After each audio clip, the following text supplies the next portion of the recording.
পর্যন্ত কোনো লাভ হয়েছে? মামলা করে কোনো সমাধান হয়েছে? না, কখন এটা করবেন না। জায়গার মালিক আপনিও নন, আপনিও নন, আপনিও নন, আপনিও নন, আমরা সবাই ভাড়াটিয়া। মালিক হচ্ছেন কে? আল্লাহ না মালিক? আপনি কোন মালিক? আপনি মালিক হলে কবরের মধ্যে আপনার জন্য জায়গা কাটছে না কেন? এমন অনেক মালিক আছে জায়গার মালিক নিজের জায়গায় কবর পায়নি।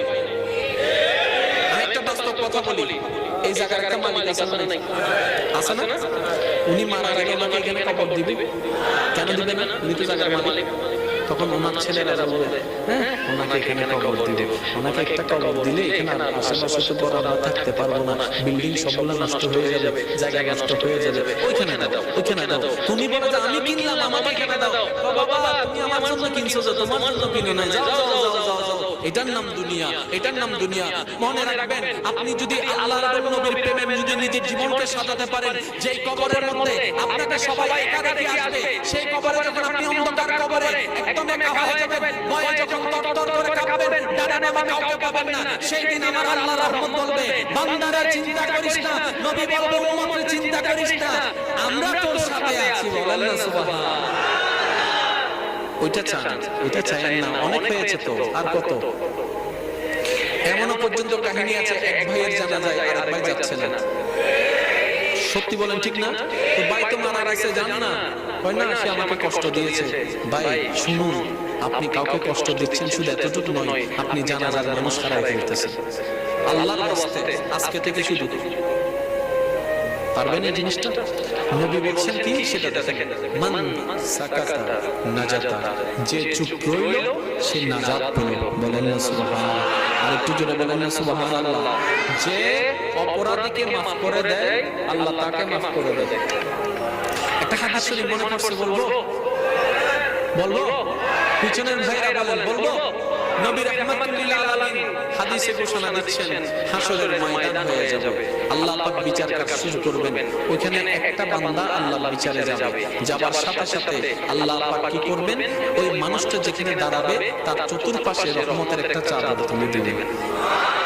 চাদর যখন তুলে দিবে, বাহিরের কেউ তাকে আর দেখবে না, ভিতরে কি হচ্ছে সেটা কেউ দেখবে না। এবার সেই চাদরের ভিতরে আল্লাহ পাক তাকে ফেরেশতার মাধ্যমে জিজ্ঞেস করবে, অমুক দিন এতটা বাজে এত তারিখে এই বারে অমুক জায়গায় বান্দা তুমি এই কাজটা করেছো? বান্দা বলবে যে আল্লাহ করেছি, আমি করেছি। এই কাজটা করেছো? আল্লাহ করেছি। এই ভুলটা করেছো? আল্লাহ করেছি। এই দোষটা করেছো? করেছি।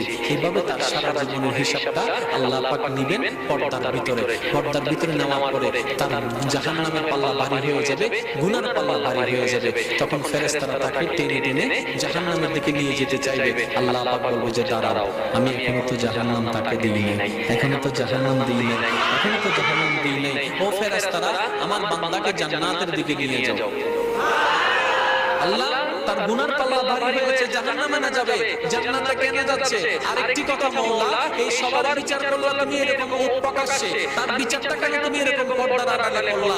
সেই দিন রহমান উত্তর দিবে, আমার এই বান্দা কোন বান্দা জানো যে দুনিয়াতে তার বন্ধুর অনেক গোপন খবর জানতো, ভাইয়ের অনেক গোপন খবর জানতো, বান্ধবীর অনেক গোপন খবর জানতো, বউয়ের অনেক গোপন খবর জানতো, মা বাবার অনেক গোপন খবর জানতো, চাচা চাচার মামার অনেক গোপন খবর জানতো, আমার বান্দাদের অনেক গোপন খবর জানতো, কিন্তু সেই গোপন খবর সে প্রকাশ করে দেয় নাই, কাউকে বেইজ্জত করে নাই, অপমানিত করে নাই। সে আমার বান্দার ইজ্জত রক্ষা করেছে। আজকে আমি আল্লাহ তাকে পর্দার ভিতর বিচার করে তার ইজ্জতকে রক্ষা করে দিলাম। সুবহানাল্লাহ। আল্লাহ তুমি maaf করে দিলে কেন? আমার বান্দা এটা সেই বান্দা যে সামর্থ্য থাকার পরও গালি দেয় নাই, আঘাত করে নাই, আহত করে নাই, প্রতিশোধ নেয় নাই। সে সর্বদা আমি আল্লাহকে খুশি করার জন্য অন্যকে maaf করে দিয়েছে, আমি আল্লাহকে তাকে maaf করে দিয়েছি। বলেন সুবহানাল্লাহ। আমি একটা ব্যবস্থা করে দিব। আমার কাছে ওইগুলো আছে যেগুলো মানুষ দিতে পারবে না, কোরআন আমি তোকে দিই। এবার সত্যি করে বলেন, আল্লাহ কি দেয় না নাকি আমরা নিতে জানি না? আমি সবার মুখ থেকে শুনতে চাই, আল্লাহকে আসলে দেয় না নাকি নিতে জানি না? আচ্ছা যে আল্লাহকে আপনারা বলেন, এটা ওই আল্লাহ না যেটা ফেরাউনকে দিছিল? যারা দাঁড়ায় আছেন তারা একটু বলেন না। এই আল্লাহ ওইটা না যেটা নমরুদকে দিছিল, এই আল্লাহ ওইটা না যেটা আবু জাহেলকে দিছিল। এত বড় ফাদ্দারকে যদি আল্লাহ দিতে পারে, আপনার মতো মুসলমানকে কেন দিতে পারবে না? উনি দিতে জানে, উনি দিতে পারে, আমরা নিতেও জানি না, চাইতো জানি। অনেক অনেক আল্লাহর বান্দা আছে বলে আমি নামাজ পড়ি তারপর আল্লাহকে চাইছি, আল্লাহর কাছে চাইছি, আল্লাহ আমাকে দেয় নাই, রোজা রাখছি, চাইছি আল্লাহর কাছে আল্লাহ আমাকে দেয় নাই, আমি এত টাকা মান্নাত করছি, চাইছি আল্লাহ আমাকে দেয় নাই, আল্লাহকে তো অন্য কন্টাক্ট হই না। তুমি কে? বলে যে বান্দা। দেনেওয়ালা কে? বলে যে আল্লাহ। আল্লাহ হচ্ছে মালিক, তুমি হচ্ছে গোলাম। তুমি চাইতে না থাকবা। তোমার কাছে হচ্ছে চাইতে যাওয়া। ওনার যে দিন ইচ্ছে করবে সেই দিন দিবে।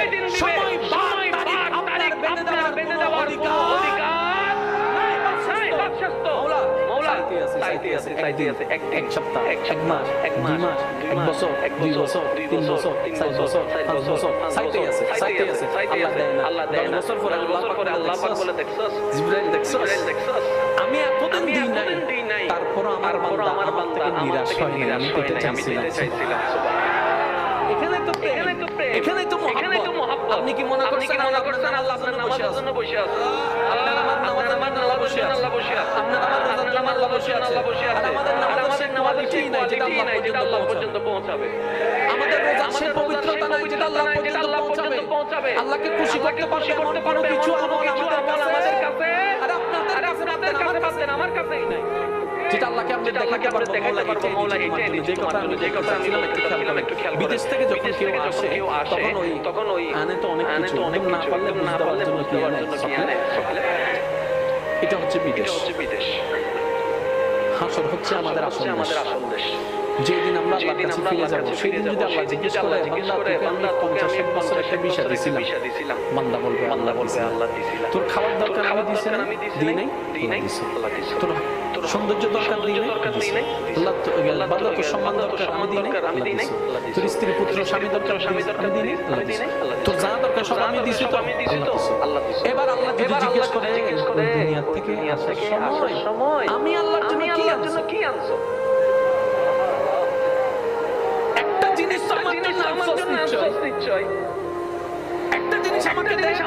সেদিন আল্লাহকে জিনিসটা দিন। নিজেকে প্রশ্ন করেন, উত্তর দেওয়ার দরকার নাই, নিজেকে প্রশ্ন করে দেখেন আপনার ব্রেনে বলছে কিচ্ছু নাই। সবাইকে প্রশ্ন করেন কিচ্ছু জোরে বলেন না কিচ্ছু। আল্লাহকে যে দিতে পারবো আল্লাহ আমি এটা এখন আমরা সাহস করে নামাজটা দিতে চাচ্ছি। শুক্রবারে 2 রাকাত দিতে চাচ্ছি। তার মনে আগে কোনো সুন্নাত নাই, ফরজ নাই, এটা আবার কেমনে এবার অনেকে ওয়াক্তি নামাজ দিতে চাচ্ছে। আবার মনে হয় এই নামাজ না সেই নামাজ এই নামাজের মধ্যে হিসাব করেছিলাম, এই নামাজ না সেই নামাজ এই নামাজের মধ্যে চিন্তা করছিলাম, এই নামাজটা তো আল্লাহকে দেওয়ার মতো কোয়ালিটি নাই। এবার অনেকে বলে রমজানের রোজাগুলো দিই। এবার রোজা যখন দেওয়া শুরু করলাম, ফজর নামাজ জোহরের নামাজ আসরের নামাজ তারা চলছে, আমি বাইরে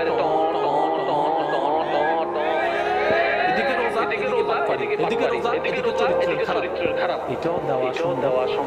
এবার হজের বেলায় যখন আসলো হজটা দিব কেমনে? হজ করে এসে একটা প্রোগ্রাম আমাকে দাওয়াত দিছিল, হাজনা লেখার কারণে আমি সেই মাহফিলে যাই নাই। 4 লাখ টাকা দিয়ে আনছি, আমাকে আলহাজ লেখাও নাই। ওই মাহফিলে আমি যাব না। এবার বলল কোনো সুযোগ নাই। এবার আসলে যাকাতের বেলা। এবার যাকাতের বেলা যখন আসলো বলে সারা জীবনে যাকাত দিই নাই।